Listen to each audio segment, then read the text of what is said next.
Hi all, welcome back to curry culture. இன்றைக்கி நம்ம சேனலில் பார்க்க போகிறது புதினா பராத்தா ரெசிபி. ஆல்ரெடி நான் வெஜிடபிள் குருமா ஹோட்டல் ஸ்டைலில் அப்லோட் பண்ணியிருக்கேன். அந்த வீடியோவும் செக் பண்ணுங்கள்.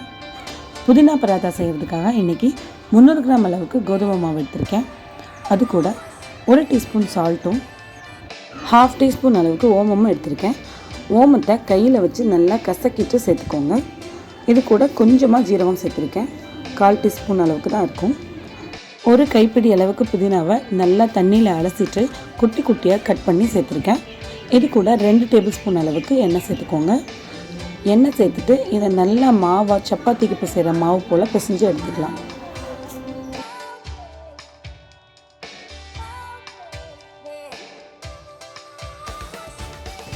தேவையான அளவுக்கு தண்ணி சேர்த்து நல்லா கெட்டியான மாவை பிசைஞ்சு எடுத்துக்கோங்க.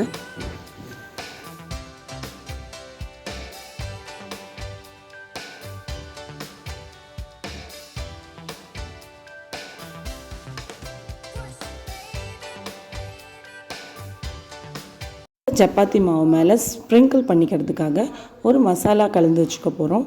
அதுக்காக ஒரு ட்ரை பவுலில் மிளகாய் தூள் 1/2 டீஸ்பூன், சிக்கன் மசாலா தூள் 1/2 டீஸ்பூன் சேர்த்துருக்கேன். உங்கள்கிட்ட கரம் மசாலா இருந்தால் அது கூட சேர்த்துக்கோங்க. கொரியண்டர் பவுடர் மல்லித்தூள் 1/2 டீஸ்பூன் சேர்த்துருக்கேன். ஜீரகத்தூள் 1/2 டீஸ்பூன் சேர்த்துருக்கேன். இது கூட 1/2 டீஸ்பூன் அளவுக்கு சாட் மசாலா கூட உங்கள்கிட்ட ஆம்ச்சூர் பவுடர் இருந்துச்சுன்னா அது கூட சேர்த்துக்கோங்க. இதில் ஒரு 1/2 டீஸ்பூன் அளவுக்கு சால்ட்டும் சேர்த்துக்கிட்டு இதை நல்லா மிக்ஸ் பண்ணி வச்சுக்கலாம்.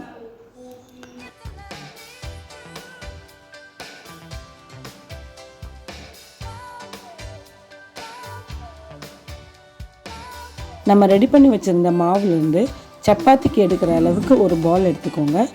அதை சப்பாத்தி தேய்க்கிறது போல் நல்லா ஸ்ப்ரெட் பண்ணி வளர்த்துக்கோங்க. அதுக்கு மேலே கொஞ்சமாக ஆயில் ஊற்றி ஸ்ப்ரெட் பண்ணிக்கலாம். 1 டீஸ்பூன் அளவுக்கு ஆயில் போட்டு நல்லா ஸ்ப்ரெட் பண்ணி விட்டுக்கோங்க.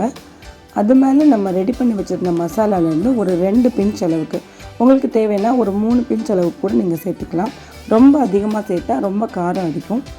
அது கூட கொஞ்சமாக நம்ம டஸ்ட் பண்ணுறதுக்காக வச்சுருப்போம் மாவு இருக்கு இல்லையா, அதை ஒரு ஸ்பூன் எடுத்து அது மேலே ஸ்ப்ரெட் பண்ணிவிட்டு இது மாதிரி ப்ளீட்ஸ் எடுத்து வச்சுக்கோங்க. இது போல் ப்ளீட் பண்ணிவிட்டு இதை ரோல் பண்ணி வச்சுக்கோங்க. இதை நம்ம நல்லா தேய்ச்சி புதினா பராத்தாவை ரெடி பண்ணிக்கலாம்.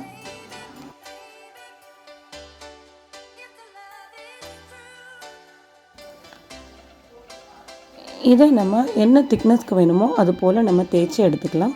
ரொம்ப ப்ரெஷர் கொடுக்காம கொஞ்சம் லைட்டாகவே தேய்ச்சி எடுத்துக்கோங்க. நம்ம சேர்த்துருக்கிற மசாலா இந்த புதினா பராத்தாவில் நம்ம சாப்பிடும்போது ஒவ்வொரு வாயிலையும் தென்படும். அது ரொம்ப டேஸ்டியாக டிஃப்ரெண்ட்டாக இருக்கும். நம்ம தேய்ச்சி வச்சுருக்க இந்த புதினா பராத்தாவை சூடாக இருக்கிற தவாவில் போட்டு நம்ம குக் பண்ணி எடுத்துக்கலாம். எப்போவுமே சப்பாத்தி செய்யும்போது கொஞ்சம் 2 சைடும் வெந்ததுக்கு அப்புறமா நம்ம ஆயில் போட்டால் போதும். அப்போ 2 சைடும் நல்லா கிறிஸ்பியாக கிடைக்கும். அவ்வளோதான், புதினா பராத்தா ரெடி ஆயிடுச்சு. இதை எப்படி செய்யறதுன்னு பிகினர்ஸ்க்காக இன்னொரு டைம் நான் ரீகேப் போடுறேன். நம்ம ரெடி பண்ணி வச்சுருந்த சப்பாத்தி மாவுலேருந்து ஒரு பால் எடுத்து அதை நல்லா பெரிய சப்பாத்தி போல் தைச்சிக்கணும். அது மேலே லைட்டாக எண்ணெய் ஸ்ப்ரெட் பண்ணிவிட்டு நம்ம ரெடி பண்ணி வச்சுருந்த மசாலாவை ஒரு 2 பிஞ்ச் சேர்த்துக்கோங்க. அப்புறம் நம்ம டஸ்ட் பண்ணுறதுக்காக வச்சுருக்க கோதுமை மாவை அது மேலே கொஞ்சமாக ஸ்ப்ரெட் பண்ணிவிட்டு நல்லா ப்ளீட் பண்ணி எடுத்துக்கோங்க.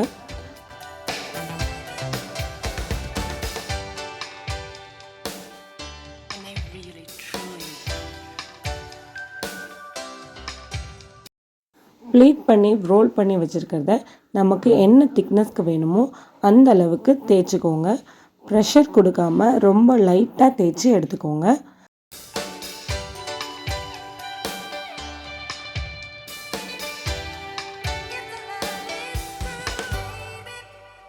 இதை சூடாக இருக்கிற தவா மேலே போட்டு 2 பக்கமும் வெந்து வந்ததுக்கப்புறமா 2 பக்கமும் ஆயில் ஸ்ப்ரெட் பண்ணி கிறிஸ்பியாக வேக வச்சு எடுத்துக்கோங்க. அவ்வளோதான், புதினா பராத்தா ரெடி. இந்த புதினா பராத்தாக்கு வெறும் கர்ட் ரைத்தாவே பெஸ்ட்டு காம்பினேஷனாக இருக்கும். உங்களுக்கு தேவைன்னா இன்னும் நிறையா சைட் டிஷ் ரெசிபிஸ் நம்ம சேனலில் அப்லோட் பண்ணியிருக்கோம். உங்களுக்கு தேவைப்பட்டால் அதை வாட்ச் பண்ணி யூஸ் பண்ணிக்கோங்க. என்னோட இந்த வீடியோ உங்கள் எல்லாருக்கும் பிடிச்சிருக்கும்னு நம்புகிறேன். பிடிச்சிருந்தா ப்ளீஸ் லைக் பண்ணுங்கள். நெக்ஸ்ட்டு ஒரு நல்ல வீடியோவோடு உங்களை மீட் பண்ணுறேன். அது வரைக்கும் டேக் கேர். பாய்.